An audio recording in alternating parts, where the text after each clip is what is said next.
മക്കളെ എല്ലാവർക്കും നമസ്കാരം. അപ്പോൾ നമ്മൾ ഇന്ന് ഡിസ്കസ് ചെയ്യാൻ പോകുന്ന ചാപ്റ്റർ 7ാം ക്ലാസ്സിൻ്റെ 3ാമത്തെ ചാപ്റ്റർ ആയിട്ടുള്ള constitution path and guiding light എന്ന് പറയുന്ന ചാപ്റ്ററാണ്.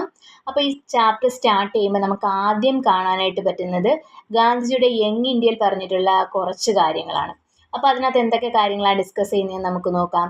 I shall strive for a constitution which will release India from all thraldom and a patronage and give her in which the poorest shall feel that it is their country, in whose making they have an effective voice, and India in which all communities shall live in perfect harmony. There can be no room in such an India for the course of untouchability or the course of intoxicating drinks and drugs. Woman will enjoy the same right as men.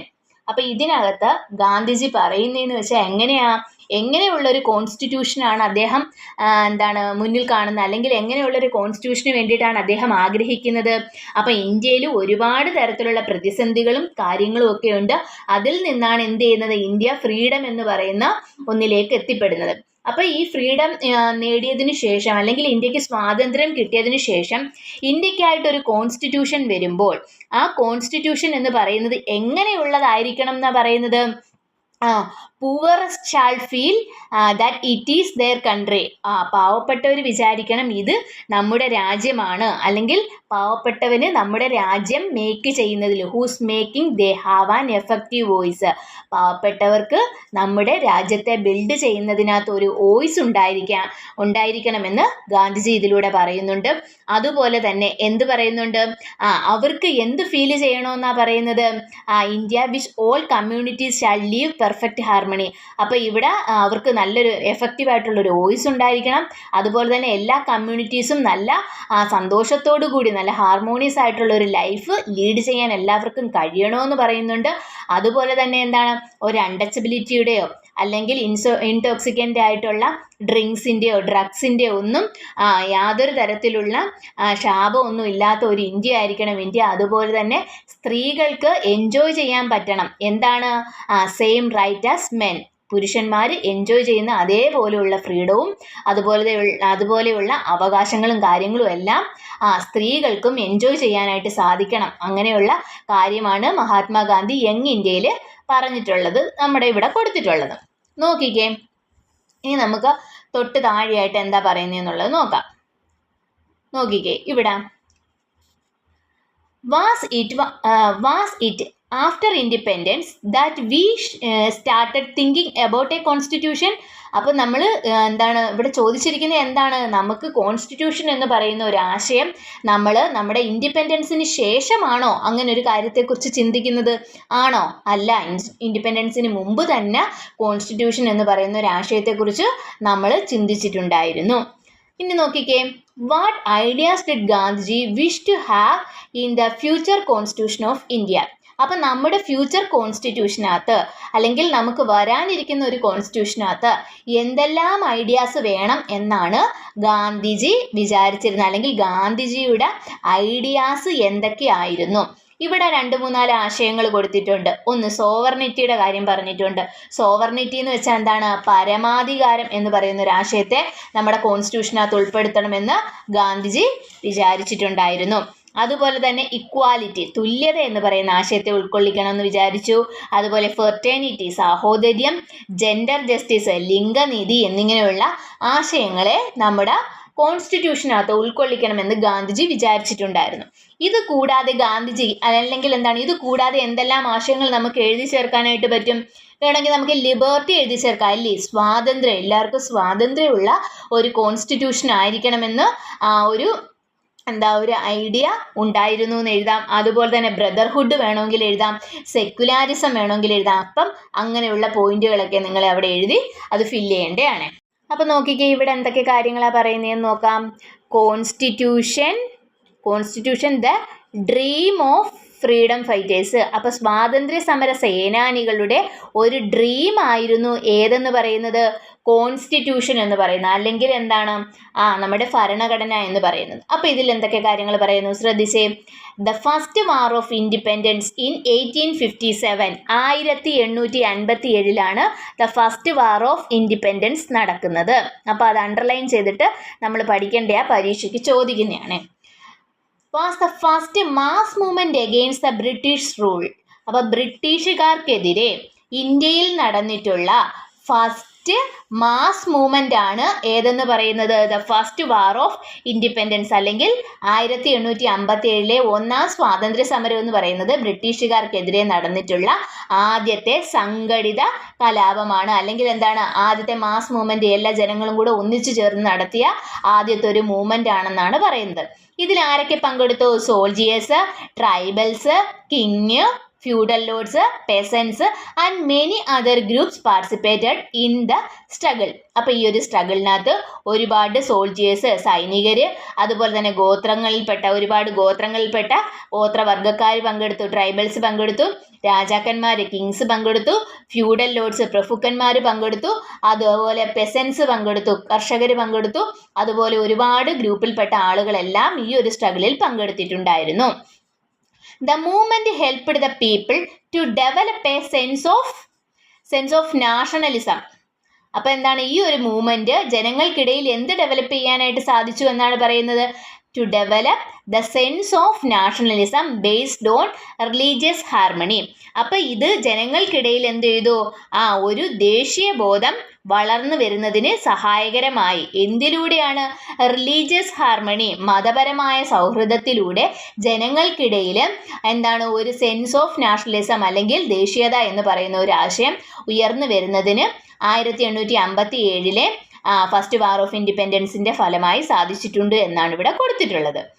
The strengthening of nationalism led to the formation of many regional organizations against foreign domination in different parts of India.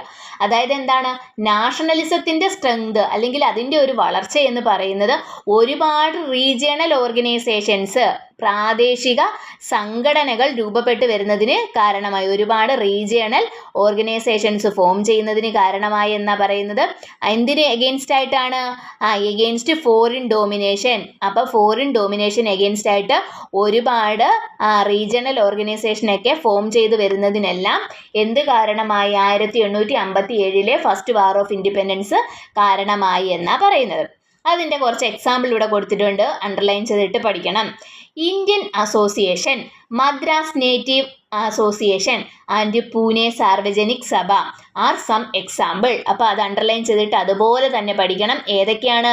Indian association ഉണ്ട്, Madras native association ഉണ്ട്, അതുപോലെ തന്നെ എന്താണ് പൂനെ സാർവജനിക് സഭ എന്നിവയെല്ലാം തന്നെ ഇതുപോലെയുള്ള regional ഓർഗനൈസേഷൻ്റെ examples ആണ്.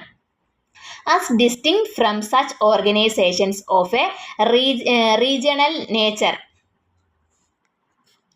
അപ്പോൾ ഇങ്ങനെയുള്ള സംഘടനകൾക്കെല്ലാം എന്തായിരുന്നു ഉണ്ടായിരുന്ന? ഒരു റീജിയണൽ ആയിട്ടുള്ള, പ്രാദേശികമായിട്ടുള്ള ഒരു നേച്ചർ ആയിരുന്നു ഇതിനെല്ലാം ഉണ്ടായിരുന്നത്.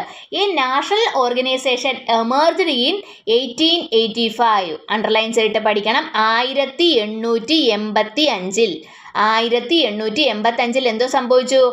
ഒരു നാഷണൽ ഓർഗനൈസേഷൻ എമർജ് ചെയ്തു വന്നു through the Indian national Congress. അതെന്ന് പറഞ്ഞാൽ എന്താണ്? 1885 വന്ന ഒരു നാഷണൽ ഓർഗനൈസേഷനാണ് ഇന്ത്യൻ നാഷണൽ കോൺഗ്രസ്. പഠിക്കണം, അണ്ടർലൈൻ ചെയ്തിട്ട് പഠിക്കണേ. അപ്പോൾ ഇന്ത്യൻ നാഷണൽ കോൺഗ്രസ് 1885 എന്ത് ചെയ്തു? എമർജ് ചെയ്തു വന്നു. അതെന്ന് പറഞ്ഞാൽ ഒരു നാഷണൽ ഓർഗനൈസേഷൻ ആയിരുന്നു. With that, the anti-British agitation at the national level achieved an organized dimension. അപ്പോൾ എന്താ ഇവിടെ പറയുന്നത്? ഇന്ത്യൻ നാഷണൽ കോൺഗ്രസ് എന്ന് പറയുന്ന ആ ഒരു സംഘടനയുടെ രൂപീകരണത്തോടു കൂടിയാണ് എന്ത് സംഭവിച്ചത്? നാഷണൽ ലെവലിലുള്ള ഒരു സംഘടനയാണ്. അതിലൂടെയാണ് എന്ത് അച്ചീവ് ചെയ്ത്? അച്ചീവ് ഇടാൻ ഓർഗനൈസ്ഡ് ഡയമെൻഷൻ ഓർഗനൈസ്ഡ് ആയിട്ടുള്ള ഒരു രൂപം കിട്ടിയിട്ടുണ്ടായിരുന്നു. എന്തിനു വേണ്ടിയിട്ടാണ്? ആൻറ്റി ബ്രിട്ടീഷ് അജിറ്റേഷൻ, ബ്രിട്ടീഷുകാർക്കെതിരെയുള്ള സംഘടിതമായിട്ട് നമ്മൾ നിൽക്കുന്നതിനായിട്ട് ഒരു ഓർഗനൈസ്ഡ് ആയിട്ടുള്ള ഒരു രൂപം കിട്ടിയത് നാഷണൽ ലെവലിൽ 1885 ഇന്ത്യൻ നാഷണൽ കോൺഗ്രസ് എന്ന് പറയുന്ന ഒരു സംഘടനയുടെ രൂപീകരണത്തോടു കൂടിയാണ് നമുക്ക് നാഷണൽ ലെവലിൽ നിന്ന് ബ്രിട്ടീഷുകാർക്കെതിരെ പോരാടാനായിട്ടുള്ള ഒരു ഓർഗനൈസേഷൻ ഫോം ചെയ്തത് ഈ 1885 കൂടിയാണ് എന്നാണ് ഇവിടെ കൊടുത്തിട്ടുള്ളത്. ശ്രദ്ധിച്ചേ, the main objectives of this movement, ഈ ഒരു മൂവ്മെന്റിന്റെ മെയിൻ ലക്ഷ്യം എന്ന് പറയുന്നത് എന്തായിരുന്നു? Were to bring the problem of various group of people in India to attention of the British authorities and to develop a sense of nationalism among the people beyond caste, religion and regional thinking. അപ്പോൾ ഇന്ത്യയിലുണ്ടായിരുന്ന ആളുകൾക്ക് ഒരുപാട് തരത്തിലുള്ള പ്രശ്നങ്ങൾ ഇന്ത്യയിലുള്ള ആളുകൾ face ചെയ്തിട്ടുണ്ടായിരുന്നു.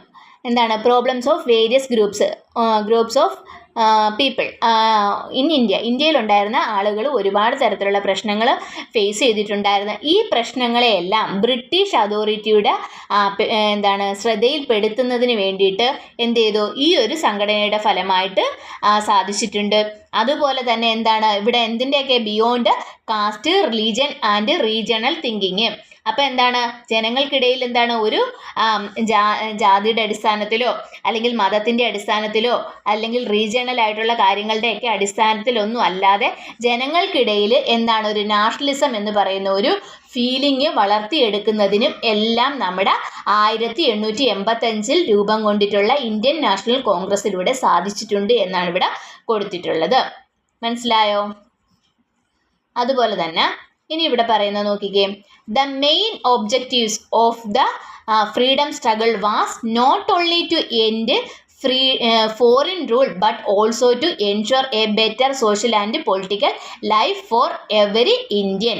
അപ്പം main objective, ഈ ഫ്രീഡം സ്ട്രഗിളിൻ്റെ മെയിൻ ആയിട്ടുള്ള ഒരു ഒബ്ജക്റ്റീവ് എന്ന് പറയുന്നത് ബ്രിട്ടീഷുകാരുടെ ആധിപത്യത്തെ ഇല്ലാതാക്കുക എന്നുള്ളത് മാത്രമല്ലായിരുന്നു. പിന്നെ എന്തായിരുന്നു? To ensure a better social and political life for every Indian, എല്ലാ ഇന്ത്യക്കാർക്കും വളരെ നല്ലൊരു സാമൂഹ്യപരമായിട്ടുള്ളതും അതുപോലെ തന്നെ പൊളിറ്റിക്കലായിട്ടുള്ള ഒരു നല്ലൊരു ലൈഫ് ഉണ്ടാക്കിയെടുക്കുക എന്നതായിരുന്നു ഇതിൻ്റെ മെയിൻ ആയിട്ടുള്ള ഉദ്ദേശം എന്ന് പറയുന്നത്. At each phase of struggle the leadership had different views including moderate, extremist, nationalism. അപ്പോൾ ഈ ഒരു സ്ട്രഗിളിൻ്റെ ഓരോ ഫേസിലും പല ഫേസുകളുണ്ടായിരുന്നു. അപ്പോൾ ഓരോ ഫേസിലും പലതരത്തിലുള്ള രൂപങ്ങളുണ്ടായിരുന്നു. അല്ലെങ്കിൽ മോഡറേറ്റ്, എക്സ്ട്രീമിസ്റ്റ്, അതുപോലെ തന്നെ നാഷണലിസം എന്നിങ്ങനെ പലതരത്തിലുള്ള സ്വഭാവങ്ങൾ ഇതിനുണ്ടായിരുന്നു എങ്കിലും however the nationalist movement proceeded by upholding some basic ideas and values. പക്ഷേ ഇതിനെല്ലാം അപ്പുറമായിട്ട് അവരുടെ ദേശീയ പ്രസ്ഥാനം എന്തിൻ്റെ അടിസ്ഥാനത്തിലാണ്? ചില അടിസ്ഥാനപരമായിട്ടുള്ള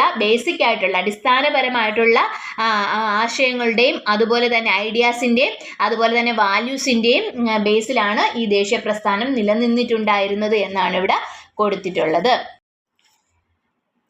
With the advent of Gandhi, the freedom movement transformed itself into a mass movement. അപ്പോൾ ഗാന്ധിജിയുടെ വരവോടുകൂടി ഈ ഫ്രീഡം മൂവ്മെൻറ്റ് എന്തായി മാറി? ഒരു മാസ് മൂവ്മെൻ്റ് ആയിട്ട് മാറുന്നതിന് കാരണമായി. അതുപോലെ തന്നെ Gandhiji's influence strengthen the demand for democracy based on social justice.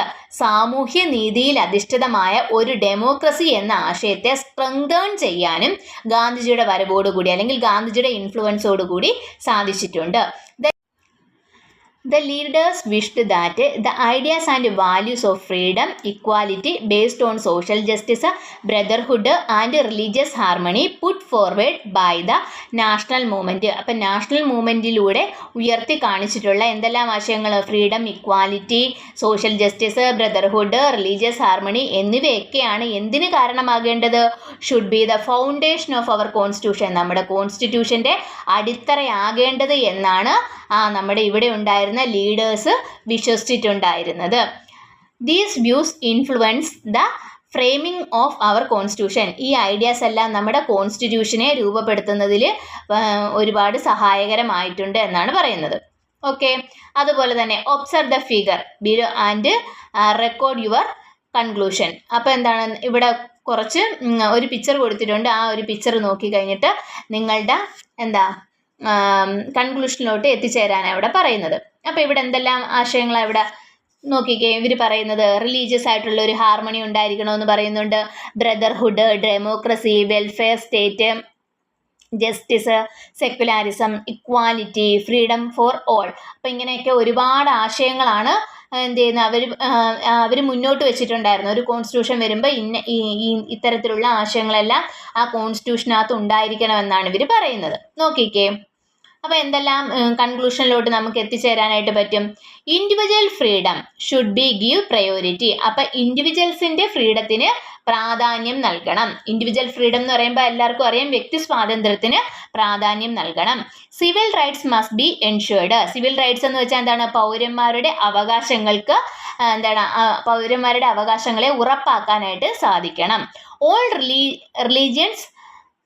Religion should be given equal importance. അപ്പം എല്ലാ റിലീജിയൻസിനും ഈക്വൽ ആയിട്ടുള്ള ഒരു ഇമ്പോർട്ടൻസ് കൊടുക്കാൻ സാധിക്കണം. അതുപോലെ എന്താണ് പറയുന്നത്, social justice should be ensured. സാമൂഹ്യ നീതി ഉറപ്പുവരുത്താൻ സാധിക്കണം. അതുപോലെ തന്നെ ഇവിടെ പറയുന്നത് എന്താണ്, ഡെമോക്രാറ്റിക് അഡ്മിനിസ്ട്രേഷൻ ഷുഡ് ബി സ്ട്രെങ്തേൺഡ്. അപ്പം ജനാധിപത്യപരമായിട്ടുള്ള ഒരു ഭരണത്തെ സ്ട്രെങ്തേൺ ചെയ്യാൻ, ശക്തിപ്പെടുത്താനായിട്ട് അതിലൂടെ സാധിക്കണം എന്നൊക്കെയാണ് പറയുന്നത്. വേറെ എന്തൊക്കെ നമുക്ക് പറയാനായിട്ട് സാധിക്കും? നമുക്ക് വേണമെങ്കിൽ ഇവിടെ പറയാം, എന്താണ്, പീപ്പിൾസിനെയൊക്കെ എലക്ഷനിലൂടെ സെലക്ട് ചെയ്യണമെന്ന് നമുക്ക് പറയാം. അതുപോലെ തന്നെ സ്ത്രീക്കും പുരുഷന്മാർക്കും തുല്യമായിട്ടുള്ള പ്രാധാന്യം കൊടുക്കണം, ഈക്വലായിട്ട് സ്ത്രീക്കും പുരുഷനുള്ള റൈറ്റ്സ് കൊടുക്കണമെന്ന് പറയാം. അതുപോലെ തന്നെ അവർക്ക് വേണ്ട equal pay for equal work, അല്ലെങ്കിൽ സ്ത്രീക്കും പുരുഷനും തുല്യ ജോലിക്ക് തുല്യമായിട്ടുള്ള വേതനം കൊടുക്കണം എന്നൊക്കെയുള്ള ആശയങ്ങൾ നമുക്ക് ഇവിടെ എഴുതി ചേർക്കാനായിട്ട് പറ്റും. അപ്പോൾ ശ്രദ്ധിച്ചേ, ഇവിടെ നോക്കിക്കേ, പ്രിക്യൂസർ ടു ദ കോൺസ്റ്റിറ്റ്യൂഷൻ. അപ്പോൾ കോൺസ്റ്റിറ്റ്യൂഷൻ്റെ മുൻഗാമി എന്താണ് അതിനകത്ത് പറയുന്നതെന്നുള്ളത് നമുക്ക് നോക്കാം. ശ്രദ്ധിക്കണേ, ഇവിടെ ഒരു കുട്ടി ചിന്തിക്കുന്ന ഒരു കാര്യം ഇവിടെ കൊടുത്തേക്കുന്നത്. Didn't we get freedom on 15 August 1947.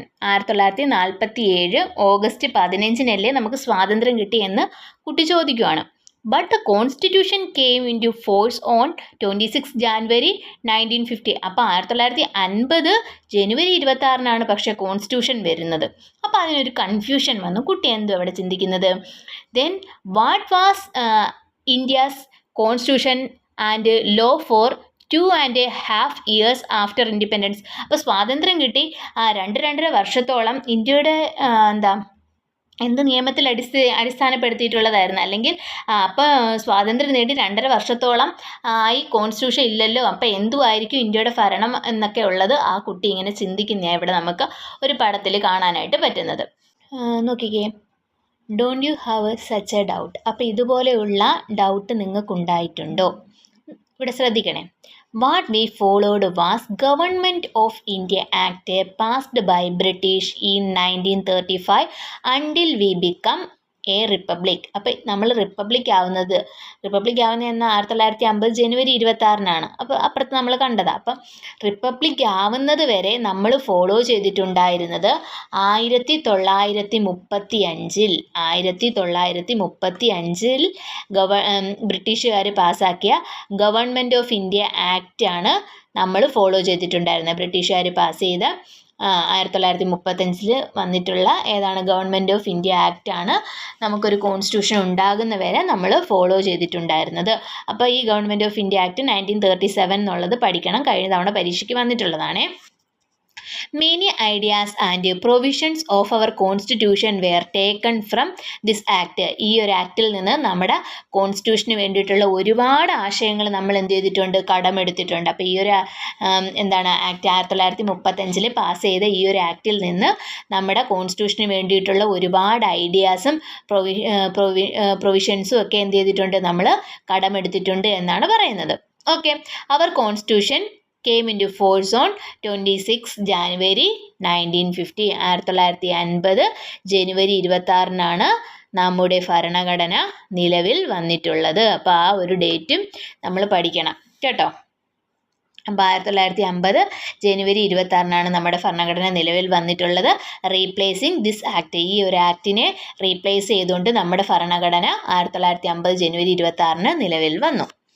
Okay, ഇനി തൊട്ട് താഴെയായിട്ട് ഗവൺമെൻറ് ഓഫ് ഇന്ത്യ ആക്ടിൻ്റെ കുറച്ച് സവിശേഷതകൾ നമുക്ക് കാണാനായിട്ട് പറ്റും.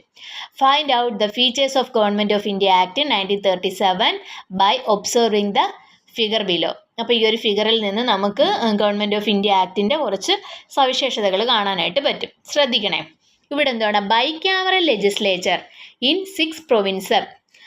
അപ്പോൾ എന്താണ് 6 പ്രൊവിൻസിൽ അല്ലെങ്കിൽ എന്താണ് പ്രവിശ്യകളിൽ എന്താണ് ബൈക്യാമറൽ ലെജിസ്ലേച്ചർ ആയിരുന്നു ഉണ്ടായിരുന്നത്, അല്ലെങ്കിൽ ദ്വിമണ്ഡല സംവിധാനം അല്ലെങ്കിൽ ദ്വിമണ്ഡല സഭകളായിരുന്നു ഉണ്ടായിരുന്നത്. അതുപോലെ തന്നെ 321 സെക്ഷൻസും അതുപോലെ തന്നെ 10 ഷെഡ്യൂൾസും അവിടെ ഉണ്ടായിരുന്നു. 321 വിഭാഗങ്ങളും അതുപോലെ തന്നെ 10 പട്ടികകളുമായിരുന്നു ഈ ഒരു ആക്ടിനകത്ത് ഉണ്ടായിരുന്നത്. അതുപോലെ തന്നെ ബൈക്യാമറൽ ലെജിസ്ലേച്ചർ അറ്റ് ദ സെൻറ്ററിൽ കേന്ദ്രത്തിൽ ഒരു ദ്വിമണ്ഡല സഭയായിരുന്നു ഉണ്ടായിരുന്നത്. പിന്നെന്താണ് പറയുന്നത് ഇവിടെ special constituencies for weaker sections women and workers. അപ്പം ദുർബലമായിട്ടുള്ള വീക്കർ സെക്ഷൻസിനും അതുപോലെ തന്നെ എന്താണ് സ്ത്രീകൾക്കും അതുപോലെ തന്നെ വർക്കേഴ്സിന് അല്ലെങ്കിൽ എന്താണ് തൊഴിലാളികൾക്കും ഒക്കെ എന്താണ് പ്രത്യേകമായിട്ടുള്ള എന്താ മണ്ഡലങ്ങൾ അല്ലെങ്കിൽ കോൺസ്റ്റിറ്റ്യുവൻസീസ് ഉണ്ടായിരുന്നു എന്നാണ് ഇവിടെ കൊടുത്തിട്ടുള്ളത്.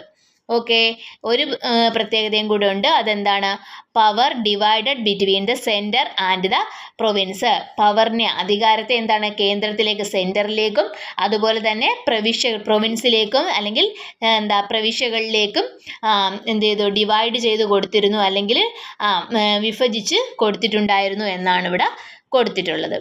ഓക്കെ, ശ്രദ്ധിക്കണേ. അപ്പം ഇവിടെ നോക്കിക്കേ, ദ കോൺസ്റ്റിറ്റ്യൂഷൻ ടുവേർഡ്സ് ഫ്രെയിമിംഗ്. അപ്പം നമ്മുടെ ഭരണഘടന എന്ന് പറയുന്ന ഒരു ആശയത്തിൻ്റെ ഒരു രൂപീകരണം എങ്ങനെയാണ് എന്നതിനെ കുറിച്ചിട്ടാണ് നമ്മൾ ഇനി പറയാനായിട്ട് പോകുന്നത്. ഓക്കെ, അപ്പോൾ അതിൻ്റെ നിർമ്മാണം എങ്ങനെയാണ്, ഫ്രെയിം ചെയ്യുന്നത് എങ്ങനെയാണെന്നുള്ളത് നോക്കാം. A code of law for independent India was one of the main proposal of the cabinet mission that visited India in 1946. 1946 India സന്ദർശിച്ച ക്യാബിനറ്റ് മിഷൻ്റെ പ്രധാനപ്പെട്ട ശുപാർശകളിലൊന്നായിരുന്നു ഏതെന്ന് പറയുന്നത് നമുക്ക് സ്വന്തമായിട്ടുള്ള ഒരു കോൺസ്റ്റിറ്റ്യൂഷൻ വേണമെന്നുള്ളത്.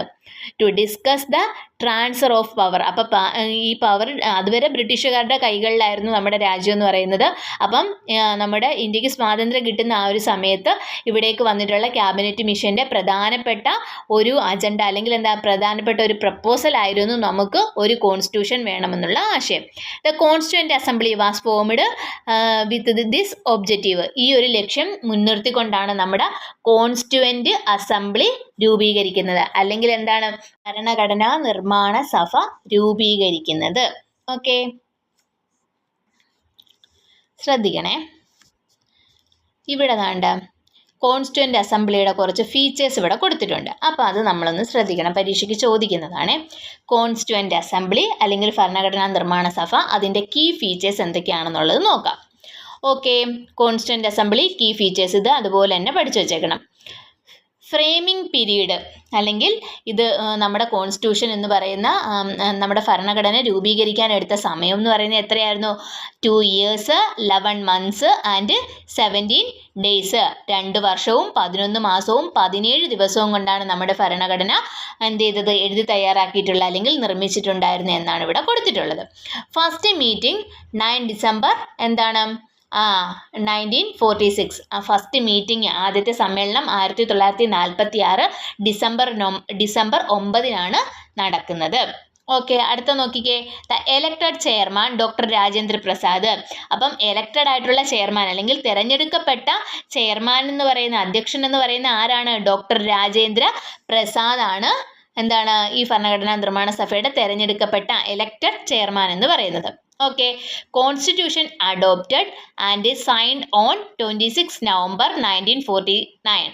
അപ്പം കോൺസ്റ്റിറ്റ്യൂഷൻ എന്ത് ചെയ്തത്, അംഗീകരിച്ചത്, അഡോപ്റ്റ് ചെയ്തതും അതുപോലെ തന്നെ എന്താണ് ഇതിന് സൈൻ ചെയ്തതും എന്നാണ് 26 നവംബർ 1949. അതുപോലെ തന്നെ നോക്കിക്കേ, came into effect on 26 January 1915. 1950 ജനുവരി 26-നാണ് ഇത് നിലവിൽ വരുന്നത്, നമ്മുടെ കോൺസ്റ്റിറ്റ്യൂഷൻ നിലവിൽ വരുന്നത്. അല്ലെങ്കിൽ എന്താണ്, ഇന്ത്യ ബിക്കം റിപ്പബ്ലിക്, ഇന്ത്യ റിപ്പബ്ലിക്കായി മാറുന്നത് 1950 ജനുവരി 26-നാണ്. ആ ഡേറ്റ് നമ്മൾ ഒരിക്കലും മറക്കാൻ പാടില്ല കേട്ടോ. ഓക്കെ, ഇവിടെ ഒരു പോയിന്റ് കൂടെ കൊടുത്തിട്ടുണ്ട്. Chairman of the drafting committee. Drafting കമ്മിറ്റിയുടെ ചെയർമാൻ ആരായിരുന്നു? ഡോക്ടർ BR അംബേദ്കർ ആയിരുന്നു നമ്മുടെ ഡ്രാഫ്റ്റിംഗ് കമ്മിറ്റിയുടെ ചെയർമാൻ എന്ന് പറയുന്നത്. ഓക്കെ ആണോ? ശ്രദ്ധിക്കണേ. For an unblemished constitution. അപ്പം നമ്മുടെ ഭരണഘടന എന്ന് പറയുന്നത് ഒരു കുറ്റമറ്റ ഭരണഘടനയായിരിക്കണം. അപ്പം അതിന് വേണ്ടിയിട്ട് നമ്മുടെ ഡോക്ടർ BR അംബേദ്കർ എന്തെല്ലാം കാര്യങ്ങൾ ചെയ്തിട്ടുണ്ടായിരുന്നു എന്നാണ് ഇനി ഇവിടെ കൊടുത്തിട്ടുള്ളത്. The Constituent Assembly, which was entrusted to frame our Constitution, had the desire that it should be the best in the world.